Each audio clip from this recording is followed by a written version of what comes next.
కావాలని చెప్పి తమ ద్వారా సభకు డిమాండ్ చేస్తా ఉన్నాను అధ్యక్ష. మందుల శామ్యూల్ గారు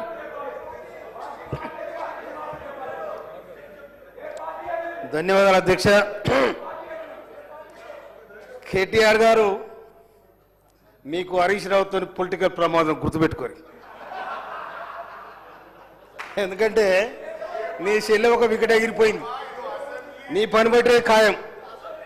ఎందుకంటే మీరు పోటీపడి దోసుకున్న రాష్ట్రాన్ని. మీ అందరికంటే ఎక్కువ హరీష్ రావు దగ్గరనే పైసలు ఉన్నాయి, అందరికంటే ఎక్కువ హరీష్ రావు దగ్గరనే పైసలు ఉన్నాయి. ఇక్కడ ఉన్న ఎమ్మెల్యేలు కేటీఆర్ గారు మీ మాట ఎవరు చెప్పండి, ఆడ ఉన్న ఎమ్మెల్యేలు ఎవరెవరు మీ మాట ఇటరో చెప్పండి. హరీష్ రావు మాట వింటారు. రేపు నేను ముంచేది ఖాయం, గుర్తుపెట్టుకోండి. ఎందుకంటే 2001 నుంచి చూస్తున్నాను. చెప్తాయినా మీరు గౌరవ్ ఖడేసియర్ గారి మీద ఇట్లా కత్తులు కోలాడ ఆడుతాం బిడ్డ. కబర్దార్. ఏమనుకుంటున్నావు? మా పరికత్తులు లేసేనుకో నీ గడికి ఏమైనా కడతామని చెప్తామని చెప్తున్నా. ఎవరు బెదిరిస్తున్నావు?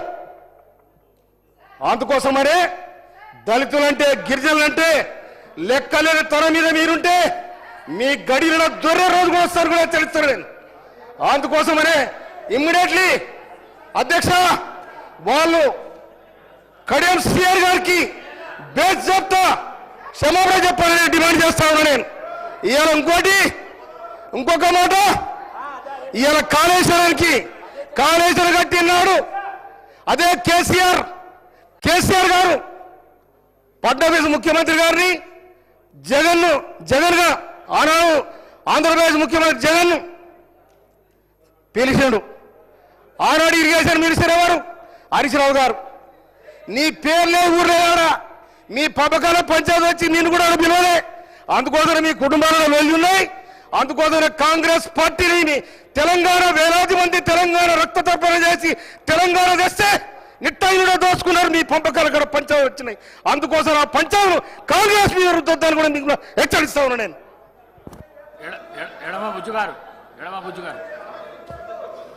అధ్యక్ష, మేం కొత్త సభ్యులం, వీళ్ళ చిల్లర చేస్తానని చూసి బాధపడుతున్నాం అధ్యక్ష.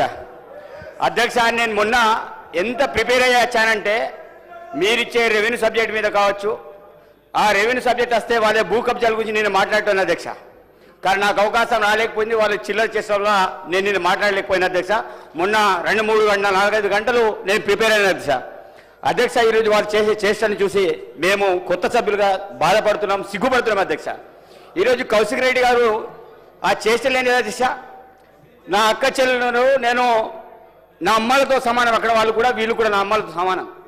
ఈరోజు సబితా ఇంద్రెడ్డి గారు అక్కడ ఉన్నారు, మా కోవలక్ష్మి నాకు అక్కడ ఉంది. అతను చేసే లక్ష్యాత ఈరోజు పెద్ద మనిషిని చూసి ఇట్లా రండి రండి రండి. ఏమధ్యక్ష, ఏమైనా సిగ్గుందా? ఈరోజు చిన్న శాసనసభ్యుడిగా నేను చెప్తున్నా, మేము మీలో చూసి నేర్చుకోవాలి. మీరు చేసే వ్యవహారం ఏంటిది అధ్యక్ష? మా ముఖ్యమంత్రి గారు ఏం చెప్పారు? సిఐడి ఎంక్వైరీ పెట్టిస్తామన్నారు, ఎంక్వైరీ చేస్తామని చెప్పారు. కానీ ఏం అధ్యక్ష, ఒక దళిత సంబంధించిన బిడ్డ ఈరోజు సీనియర్ నాయకులు కనీసం వయసును చూసి కూడా మనం గౌరవించకపోతే ఈ సమాజానికి ఏం సంకేతం అధ్యక్ష? మేమందరం చూసాం అధ్యక్ష. వీడియో రికార్డుని ఓపెన్ చేయండి. ఈరోజు కౌశిక్ రెడ్డి గారు చేసే వ్యవహారం ఈరోజు తుపాకీతోటి ఇట్లా చేసుకుంటూ భయపెట్టడం కాదు. ఈరోజు తుపాకీ పట్టిందే మా సీతక్క, అడవిలో ఉన్నది అడవిలో తిరిగింది. ప్రజాస్వామ్యత వారే సమస్యలు పరిష్కారం ఈరోజు చట్టసభలో వచ్చింది అధ్యక్ష. ఈరోజు మా మంత్రి అయితే సహించలేరు, మా సీతకి అవహేళన చేస్తారు, ఆమెను బాధపెడతారు. ఈరోజు కడియం శ్రీహరి గారిని ఇష్టం వచ్చినట్టు ఈరోజు మీరు భయపెడిస్తున్నారు. ఏ రోజు ఆదివాసులు దళితులు ఈరోజు చట్టసభల్లో ఉంటే ఇదా మీ ఆచారం, మీ సంస్కృతి, మీ కేసీఆర్ గారు ఇదే నేర్పించారా? మీ అవసరమైతే మీ కేసీఆర్ గారిని చట్టసభలో వచ్చి మాట్లాడమని చెప్పండి. మీరేదో ఇక్కడ వచ్చేసి ఇష్టారీతిగా మేము కొత్త సభ్యులుగా మేము మాట్లాడాలంటే మేము నిజంగా తలవంచుతున్నాం. ఈరోజు మా దళిత వారు ఈరోజు స్పీకర్ గారు ఉంటే స్పీకర్ గారిని కూడా ఇబ్బంది పెట్టే విధంగా స్పీకర్ గారు ఎంత చెప్పినా వినకుండా ఈరోజు నిన్న మా యొక్క బాలనాయక్ గారికి చట్టం చెప్పినా వినకుండా గిరిజన బిడ్డ చెప్తే వినడు, ఒక ఆదివాసి బిడ్డ కాదు. ఎందుకు కూర్చోవాలి? మీరు కూర్చోవాలి, నేను కూర్చోడనా? స్పీకర్ చెప్తే నేను కూర్చుంటా, మీరెవరైనా కూర్చోబెట్టడానికి? భయపెడితే భయపడడం కాదు, మేము కూడా ఉద్యమాల నుంచి వచ్చాం. ఈరోజు 10 సంవత్సరాలు ఈరోజు ఏ రకంగా దోపిడీ చేశారు, ఎవరికి న్యాయం చేశారు? ఎస్సీ ఎస్టీ బీసీ మైనారిటీని అందరికీ మోసం చేశారు. అందుకే ఆ కుర్చీని కూర్చోబెట్టారు. మళ్ళా చెప్తున్నాం, తప్పకుండా మీలాంటి వాళ్ళని తెలంగాణ ప్రజలు ఈరోజు బుద్ధి చెప్తారు. మీరు అనుకుంటారు కావచ్చు, ఈ పోడియంలో మీరు ఏదో చేస్తే పేపర్లో ఫ్రంట్ పేజీలు వస్తాయి. ఫ్రంట్ పేజీలో వచ్చినా ఏం చేసినా మీకు ఎలక్షన్లు ఏ రకంగా బుద్ధి చెప్పారు, భవిష్యత్తులో కూడా మీకు బుద్ధి చెప్తారు. మరొకసారి కాంగ్రెస్ పార్టీ అధికారంలో వస్తుంది. తప్పకుండా మా సిబిసిఐడి ఎంకర్ ద్వారా మిమ్మల్ని బొక్కవేసి తప్పకుండా ఈరోజు తొక్కుతామని ఈ సందర్భంగా తెలియజేస్తాం. ధన్యవాదాలు అధ్యక్ష. సత్యం.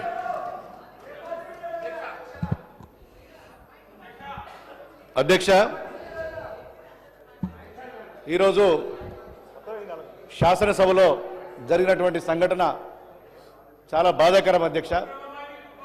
ఒక సీనియర్ శాసనసభ్యులు గత 3 దశాబ్దాలుగా ఈ రాష్ట్రంలో శాసనసభ్యునిగా, శాసన మండలి సభ్యునిగా, డిప్యూటీ సీఎంగా అనేక పదవులు నిర్వర్తించి అనేక సార్లు మంత్రిగా చేసినటువంటి పెద్దలు కడియం శ్రీహరి గారి పైన హుజురాబాద్ శాసనసభ్యులు పాడి కౌశిక్ రెడ్డి గారు ఈ రాష్ట్రంలో ఉన్న దళితుల మనోభావాలు దెబ్బతీసే విధంగా, దళితుల ఆత్మగౌరవాన్ని దెబ్బతీసే విధంగా, ఏం పీక్కుంటావో పీక్కో, నిన్ను కాల్చి పాడేస్తా, పండబెట్టి తొక్కదా అని ఒక సీనియర్ శాసనసభ్యులైనటువంటి కడియం శ్రీహరి గారి మీద వారు చేసినటువంటి వ్యాఖ్యలు చాలా బాధాకరం అధ్యక్ష.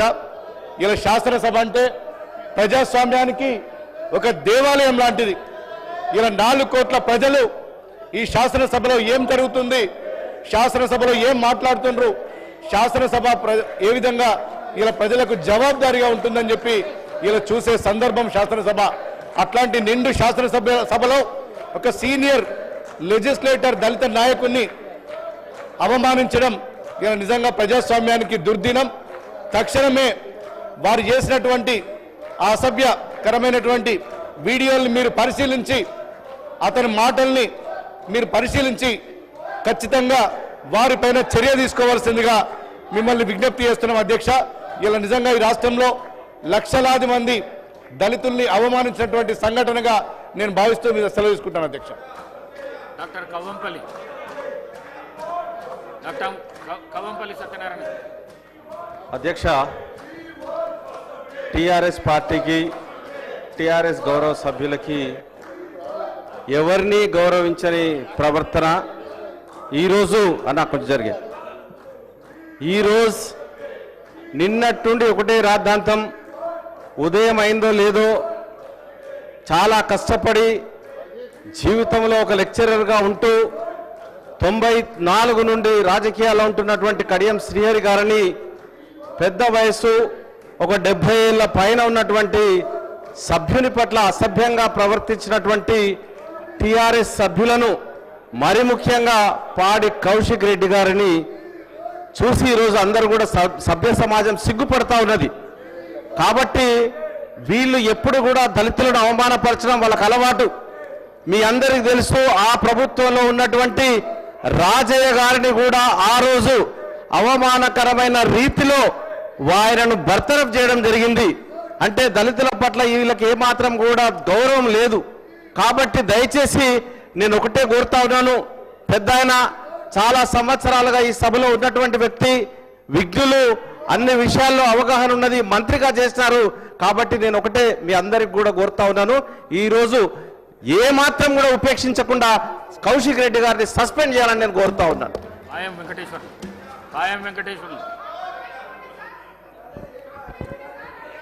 అధ్యక్ష, ఈరోజు సభలో గౌరవ సీనియర్ శాసనసభ్యులు కడియం శ్రీహరి గారు మాట్లాడుతూ ఉంటే కొత్తగా ఎన్నికైనటువంటి గౌరవ సభ్యులు కౌశిక్ రెడ్డి గారు కడియం శ్రీహరి గారు మాట్లాడే సందర్భంలో వారి ప్రవర్తన చూస్తే చాలా బాధ కలిగిస్తూ ఉంది, సిగ్గుమాలిన చర్యగా అనిపిస్తూ ఉంది. కౌశిక్ రెడ్డి గారు మాట్లాడుతూ ఒక రౌడీలాగా ఒక గుండాలాగా వేలు చూపెడుతూ నీ అంతు చూస్తా నీ సంగతి చూస్తా మరి వాళ్ళ తుపాకీ స్టైల్లో మరి కాల్ చేస్తానని చెప్పేసి ఆయన ప్రవర్తన ఆయన హావభావాలు చూస్తూ ఉంటే మరి తెలంగాణ ప్రజలు సభ్య సమాజం తలదించుకునే విధంగా నిస్సిగ్గుగా వారి యొక్క వ్యాఖ్యలు ఉన్నాయి అధ్యక్ష. ఈ గౌరవప్రదమైనటువంటి శాసనసభలో గౌరవ సీనియర్ శాసనసభ్యులు కడియం శ్రీహరి గారికి అపారమైన అనుభవం ఉంది రాజకీయాల పట్ల. అటువంటి మరి దళిత బిడ్డ అయినటువంటి ఇవాళ బీఆర్ఎస్ హయాంలో వారి 10 ఏళ్ల కాలంలో దళితులంటే లెక్కలేదు, గిరిజనులంటే లెక్కలేదు. నా సొంత నియోజకవర్గం పినపాక మండలంలో గుండాల మండలంలో పోడు భూమి లాక్కుంటే మరి ఇవాళ అవమాన భారం తట్టుకోలేక చనిపోతే ఆ గిరిజన కుటుంబాన్ని కూడా పట్టించుకునేటువంటి దౌర్భాగ్యమైన పరిస్థితి గత 10 ఏళ్ల కాలంలో బీఆర్ఎస్ ప్రభుత్వంలో చూసాం అధ్యక్ష. మరి ఈ రోజున ఏదైతే ఉందో గౌరవప్రదమైనటువంటి ఇవాళ బడ్జెట్ పైన ఇవాళ పద్ధతుల పైన చర్చ జరుగుతూ ఉంది. పద్ధతుల పైన చర్చ జరుగుతూ ఉంటే ప్రతిపక్ష సభ్యులు మిగతా వాళ్ళని కూడా మాట్లాడేయకుండా మరి అడ్డుపడే కార్యక్రమం నిన్న జరిగిన దాని మీద ఇవాళ జరిగిన దాని మీద కూడా నిన్న గౌరవ ముఖ్యమంత్రి గారు కూడా సమాధానం చెప్పారు.